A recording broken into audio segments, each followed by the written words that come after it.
Have you ever had a simple day turn into something completely unexpected? A day that quietly changes the direction of your life? That's exactly what happened to me on an ordinary summer morning in Japan.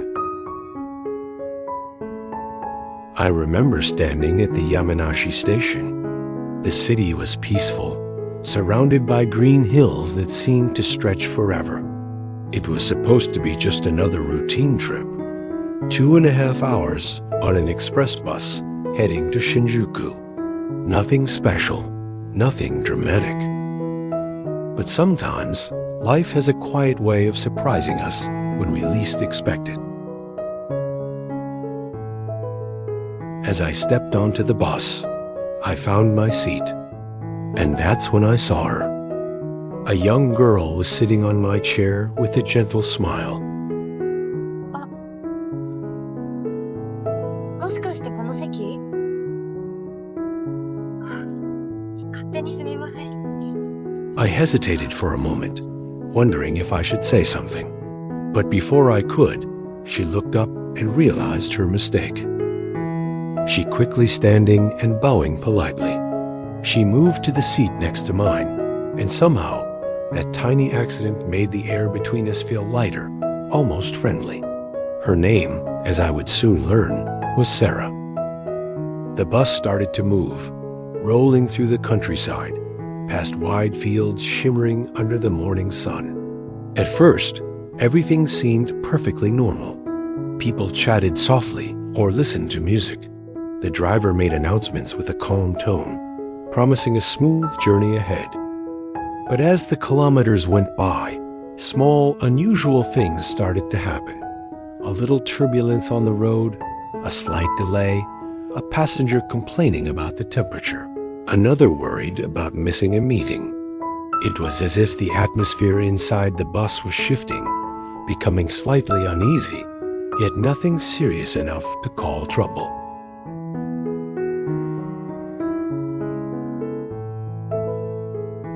Sarah noticed it too. She looked at me and smiled as if to say, "It's going to be fine."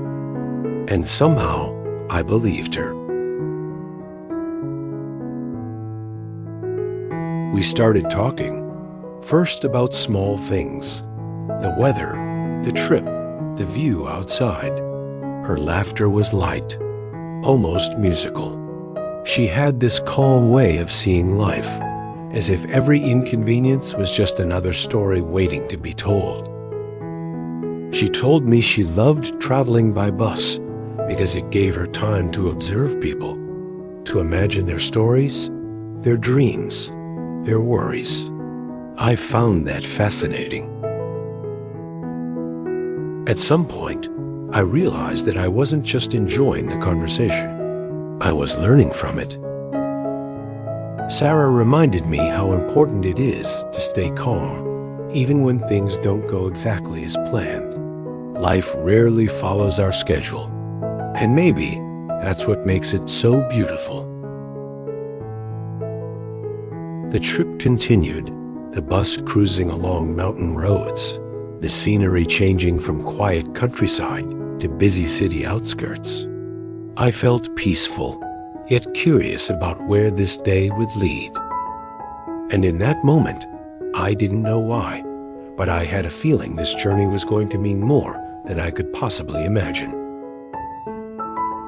To pass the time, Sarah took out a small Go set from her bag and invited me to play.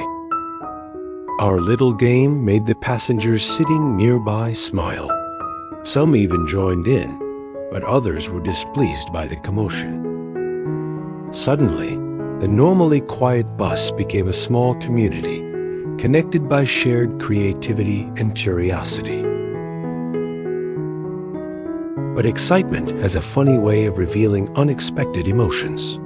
The more we played, the more I realized how natural it felt to talk with Sarah. She wasn't just kind, she was genuinely present. She listened without judgment, laughed without restraint, and spoke with a warmth that made every moment lighter. For a few hours, it was as if time had slowed down. As the bus entered the winding mountain roads, The sky began to change. Clouds gathered, soft rain tapping against the glass. The driver turned on the wipers, their rhythmic motion creating a calm, steady beat.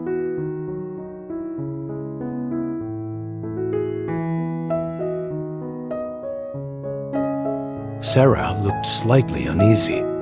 "I think I get carsick sometimes when it rains," she said, half smiling. I offered her some water and adjusted the small air vent above us. "Try closing your eyes for a bit," I said. "The motion feels less strong that way."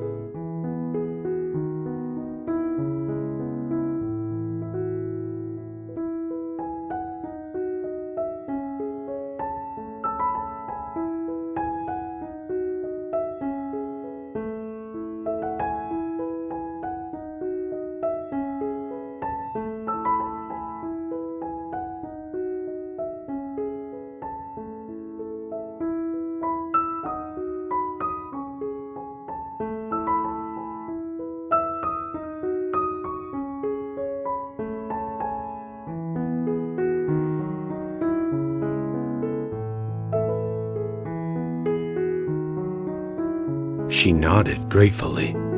As she rested, I watched raindrops slide down the window like tiny rivers. There was something peaceful about it, like nature had pressed pause on the world outside.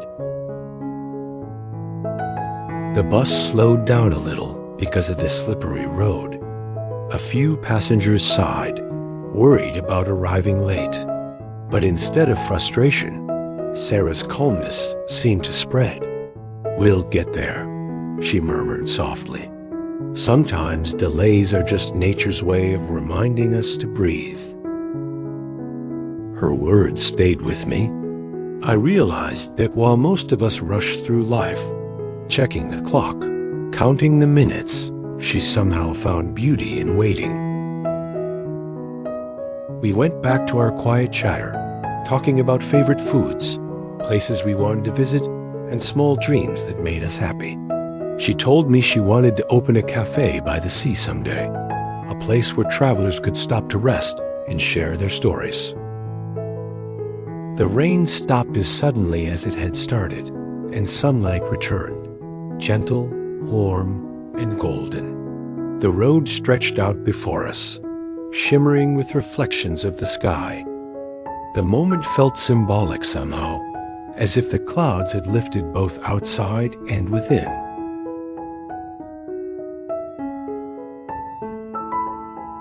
And just like that, the bus, the people, the sound, the air seemed filled with meaning. It wasn't just a journey anymore. It was the beginning of something quietly extraordinary. Before I could feel anything, a sudden jolt shook the bus. Cups rattled in holders. Someone gasped. The driver apologized quickly over the intercom, explaining that the road was slick and the tires had slipped for just a second. Everyone relaxed, but that tiny tremor had shifted the atmosphere. The passengers began murmuring, quiet at first, then louder. A man a few rows ahead grumbled about safety. A woman complained about the delay. The calm energy that had filled the bus began to thin, replaced by impatience and unease. Moments later, one of the passengers, an older man with a stern face, turned around and gestured toward us. "Could you two keep your voices down?" he said, not unkindly, but with visible tension. "Some of us are trying to rest." Sarah immediately bowed slightly. "I'm so sorry. We didn't mean to disturb you." The man nodded curtly and turned away. There was no hostility, just fatigue and irritation. Yet the small exchange left a ripple of awkwardness behind. For a few minutes, the silence felt heavier than the earlier chatter. How easily she found compassion, even for someone who spoke sharply. I realized that what made her special wasn't her kindness alone. It was her understanding that everyone, at some point, struggles with unseen burdens. The bus continued forward. A few passengers began chatting again. the tension gradually melted. The older man who had complained earlier even turned around and quietly offered us a wrapped candy, a simple gesture of peace. As daylight faded into a soft orange glow, I looked at Sarah and realized the strange truth about that journey. The bus might have been unstable, but the connection we were building felt steady, honest, real. In that stillness, surrounded by strangers and the hum of the city beyond, I felt grateful. Grateful that delays exist. Grateful that even in moments of discomfort, understanding can bloom quietly, like sunlight breaking through rain-streaked glass. After nearly 7 hours on the road, the driver announced we were nearing the terminal. There was a quiet cheer among the passengers, relief mixed with gratitude. Before I could say anything, the older man from earlier approached us. He smiled awkwardly and said, "You two remind me of my late wife and me when we were young. I guess patience still matters." We all laughed, and for a brief moment, it felt as though the entire bus had become a small circle of understanding, strangers connected by shared time and unexpected lessons. As I stepped off the bus, the cool night air touched my face. Sarah was already standing a few meters ahead, waving goodbye to a few passengers. When our eyes met, she smiled, a quiet, knowing smile that said thank you without words. We exchanged contact information quickly, not out of obligation, but out of genuine care. Then, as she walked toward the station exit, she turned once more and waved. And just like that, she disappeared into the crowd. I stood there for a moment, watching people rush past, each carrying their own story. The city was loud, busy, alive, yet I felt strangely calm inside. The unstable bus, the unexpected detours, the fleeting encounters, they had all led me somewhere important. Not a physical place, but a deeper understanding of life itself. Sometimes, life's instability isn't chaos. It's conversation, a quiet one between the universe and us, teaching us how to see beauty even when plans fall apart. And maybe, just maybe, that's the real destination of every journey. Life often feels like that unstable bus, unpredictable, full of turns and delays. But every moment, even the uneasy ones, carries a quiet purpose. When we choose patience over frustration and kindness over judgment, the journey transforms us. Because in the end, it's not how fast we arrive, it's how deeply we travel.